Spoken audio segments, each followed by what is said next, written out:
ગુજરાતમાં વરસાદે થોડો વિરામ લેતા ગરમીનું પ્રમાણ વધ્યું હોય તેવો અહેસાસ થઈ રહ્યો છે। નમસ્કાર દર્શક મિત્રો, વેધર બુલેટિનમાં આપનું સ્વાગત છે। હું છું બેલા। બે સિસ્ટમ સક્રિય હતી તે રાજ્યથી દૂર થઈ ગઈ છે, જેના કારણે રાજ્યમાં વરસાદ જાણે કે વિરામના મૂડમાં હોય તેમ લાગી રહ્યું છે। પરંતુ હવામાન વિભાગની આગાહી અનુસાર આજે રાજ્યમાં વરસાદી માહોલ જોવા મળશે।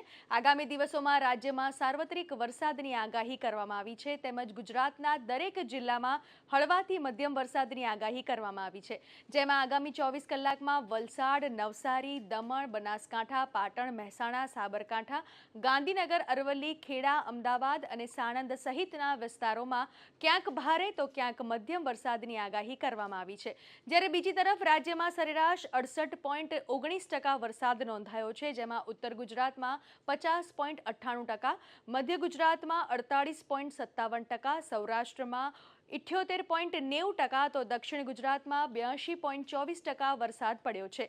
ગુજરાતની જીવાદોરી સમાન સરદાર સરોવર ડેમ 62.98% ભરાયો છે, જ્યારે રાજ્યના અન્ય 206 ડેમમાં 59.57% પાણી ભરાયું છે।